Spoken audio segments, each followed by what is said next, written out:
Living in Colorado as an avid snowboarder, you would probably think everything is nice for me being around some of the best resorts on the planet.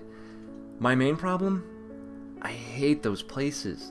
They're overcrowded, overpriced, and frankly, not very fun.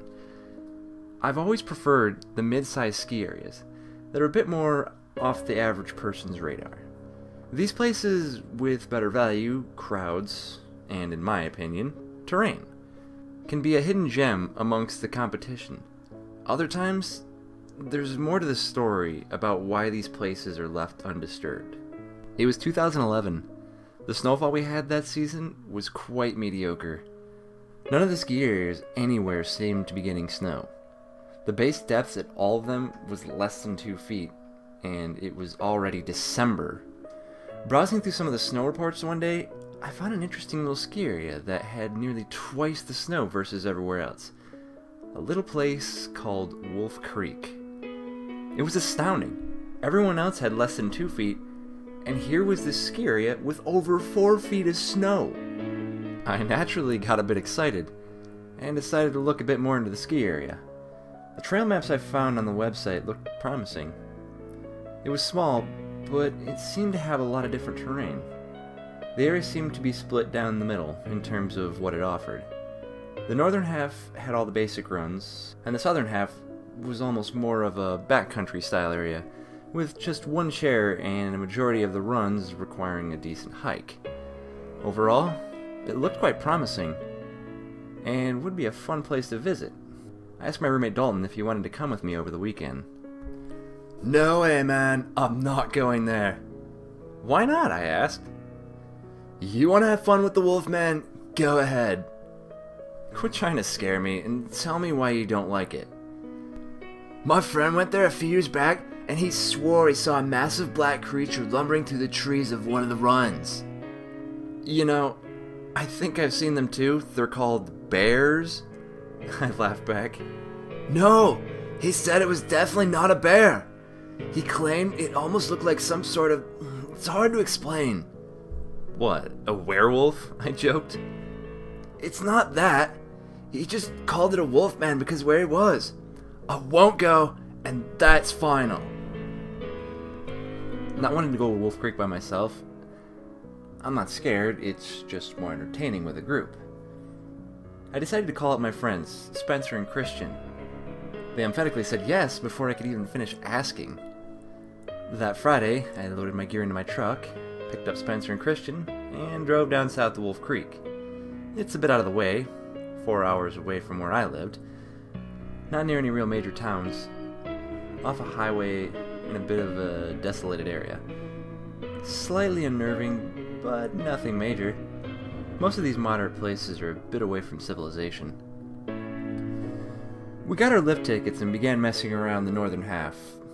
The other parts could wait a bit. We breezed through a lot of the runs in about 2 hours thanks to the low crowds.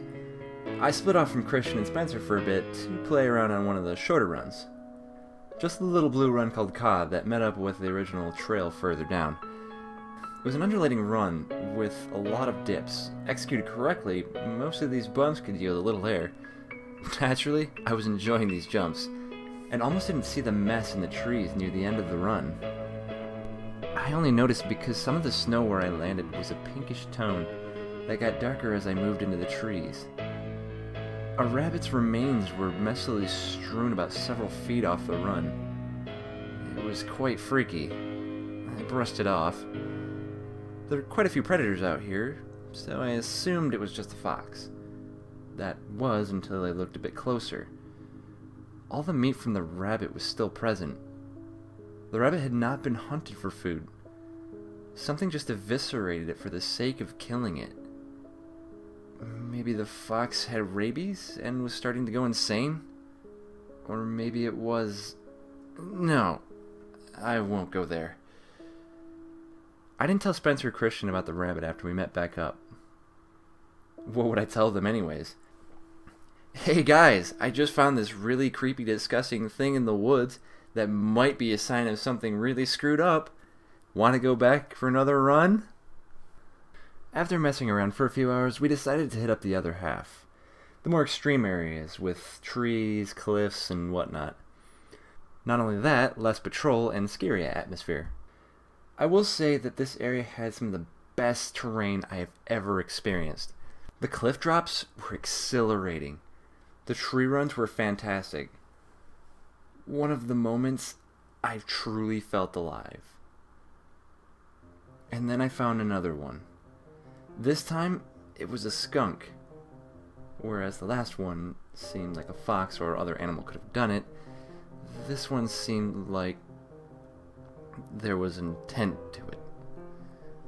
The skunk's head was smashed in, and it was sliced down the middle with the organs spilling out from the cut. Christian and Spencer were with me this time, and they were truly disgusted. Only then did I tell them about the rabbit I found earlier. Okay, that's really twisted. The hell do you think is doing this? Spencer asked. Christian began to reply with, maybe it's the Wolfman. No! I shouted. We aren't falling for this cryptology crap. Someone's just messing with us. I told a few people I'd be here today. Maybe they're just trying to perpetuate this bull. I definitely didn't convince them. And I'm quite sure I couldn't convince myself that this was the truth. Christian offered a solution to try to get the skunk and the rabbit out of our minds. How about one more run? He said he wanted to go to one of the most remote parts of the ski area, Horseshoe Bowl, which required a 45-minute hike from the chair. Spencer and I reluctantly agreed to go with him. The access gates to the terrain closed a few minutes after we got through, leaving us with about an hour or so of sunlight. We had to hike fast and get out before the sunset. Plus, with all the crap we've been seeing today, I wouldn't want to be stuck here at night. While great on the board, I'm terribly slow at hiking, especially in deep snow and high altitude. Thus, the estimated 45-minute hike turned into an hour. The bowl was great, but I couldn't really appreciate it under the constraints we were facing. With the sunlight fading fast, and we decided to try to cut through the trees at the bottom of the bowl to save some time. Naturally, we got a bit turned around in the trees. We had essentially lost our race with the sun, and our brilliant little shortcut totally backfired when we were plunged into near total darkness. The temperatures dropped way low, and the wind started to pick up, almost howling. There was no other option. We had to find our way out of here before we froze to death. And let me tell you, trying to snowboard through the trees, essentially blind, becomes a lot more terrifying when it's a choice between that or dying. Christian was ahead of us when we saw him vanish. Well, I guess the darkness began to play illusions because he just went off a small cliff. Then he screamed. Strained, horrified, and blood-curdling. He was obviously terrified at something, but what? Spencer and I found Christian with his leg snapped. Guess he broke it from going off that cliff. Natural reaction to such an injury, but it was what I saw afterwards that made me realize why he was screaming so much. A deer, completely skinned, hanging from a branch, with its entrails removed and neatly lined up at the base of the cliff. Blood was smeared onto the rock face, but the darkness prevented me from seeing if it was actual writing. I would have tried to analyze it more if the saplings nearby hadn't started shaking. We tried to calm Christian after we heard the rustling. Whatever was out there, we couldn't afford to give away our location. The rustling got louder, and Christian began hyperventilating more and more. Fortunately, he was just a squirrel scampering around the trees. No big deal. Thought it would be a little more along the lines of... Snow began crunching. Heavy breathing became more audible. Whatever had been doing this had found us. We unstrapped our boards and tried to hustle down the hill. Carrying Christian while running for our lives in deep snow was a real burden, and the noises behind us started gaining, closer and closer with every step until I could feel it breathing down my neck. It struck with full force. A massive deformed hand reached between me and Christian and threw me off my friends. The darkness prevented me from seeing the thing's details, so I can't really tell you about its appearance, other than it being massive, at least 10 feet tall.